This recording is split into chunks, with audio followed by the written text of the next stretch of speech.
Hello friends, मैं आकांक्षा GK with आकांक्षा में आपका स्वागत करती हूँ। फ्रेंड्स, आज हम एमपीपीएससी मेंस सोल्ड पेपर जो कर रहे थे उसका भाग 27 पढ़ेंगे। इसके पहले हम भाग 26 कर चुके थे और इसके जो भाग हैं वो आपको मेरी जो आप यूट्यूब की प्लेलिस्ट में देखेंगे तो आपको मेंस पेपर 2018 करके एक प्लेलिस्ट मिल जाएगा। तो वहाँ पे आपको इसका पेपर जो प्रीवियस जो भी करवाए हैं मैंने भाग 26 मिल जाएंगे।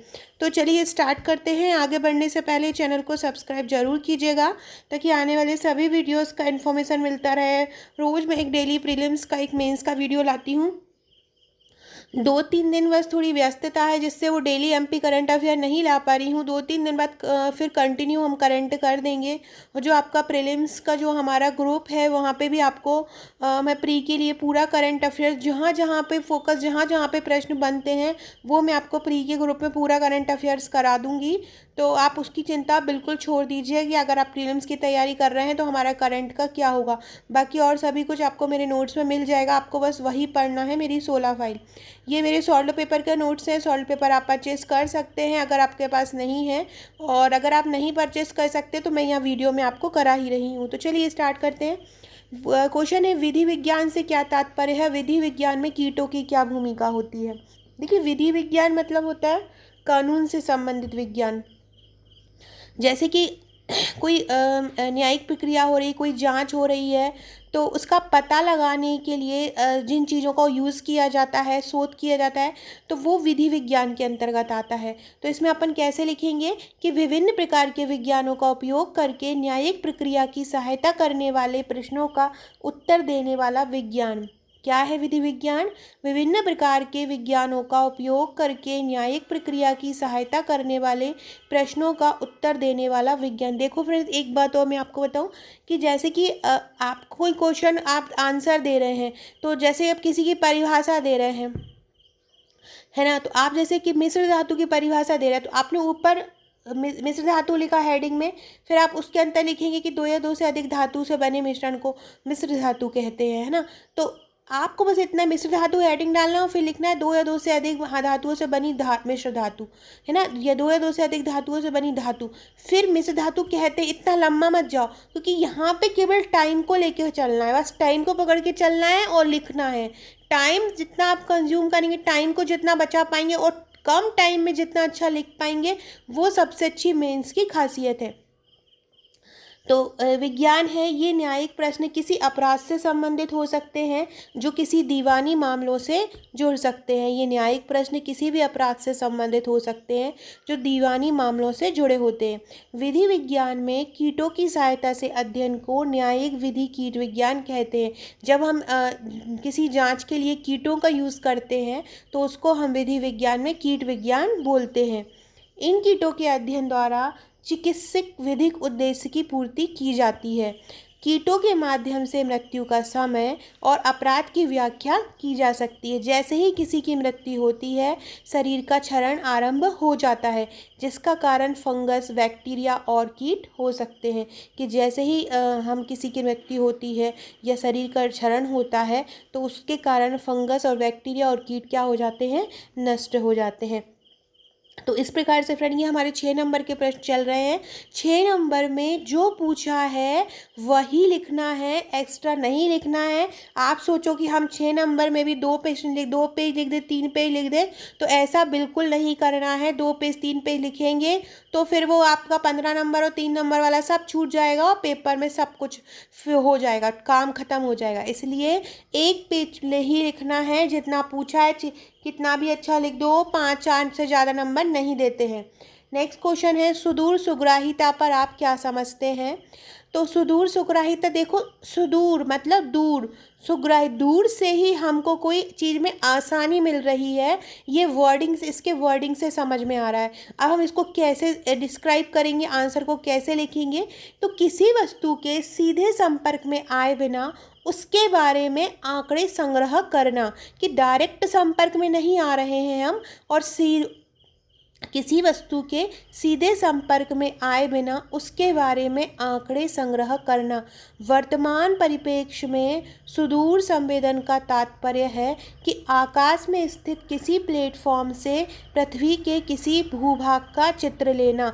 मतलब आकाश में कोई प्लेटफॉर्म बनाकर वहाँ से पृथ्वी के भूभाग का चित्र लेना। सपोज करो आप यहाँ पर बैठे हैं और ऊपर से हम आपका चित्र ले रहे हैं, आपके बारे में पूरी जानकारी इकट्ठी कर रहे हैं, तो वो चीज़ क्या होगी, सुदूर सुग्राहिता के अंतर्गत आएगी।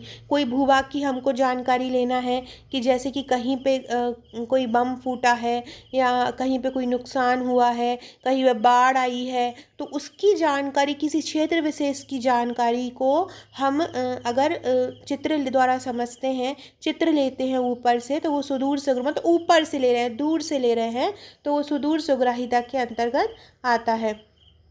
भारत ने अपनी अर्थव्यवस्था को मजबूत करने के लिए स्वदेशी दूर संवेदी उपग्रह कार्यक्रम शुरू किया है। भारत ने अपनी अर्थव्यवस्था को मजबूत करने के लिए कार्यक्रम शुरू किया।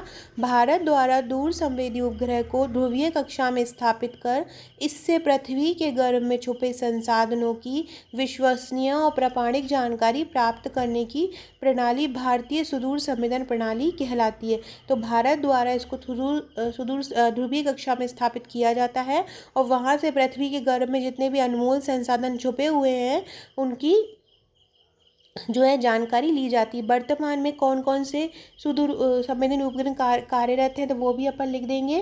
कार्टोसैट 2B, ओशनसैट 2 और मेगा ट्रॉपिक्स। वर्तमान में इस तकनीक का उपयोग नागरिक और सैनिक क्षेत्रों में किया जा रहा है। नागरिक क्षेत्र में इनका उपयोग फसलों का क्षेत्रफल और उत्पादन का पूर्वानुमान लगाने में हो रहा है। तो वर्तमान में इसका उपयोग किस लिए हो रहा है, नागरिक और सैनिक क्षेत्रों में हो रहा है। नागरिक क्षेत्रों में फसलों का क्षेत्रफल और उत्पादन का पूर्वानुमान लगाने इसका प्रयोग होता है। नेक्स्ट है साइबर सुरक्षा क्या है और यह क्यों आवश्यक है। तो साइबर अपराध एक ऐसा अपराध है जिसमें कंप्यूटर और नेटवर्क शामिल है।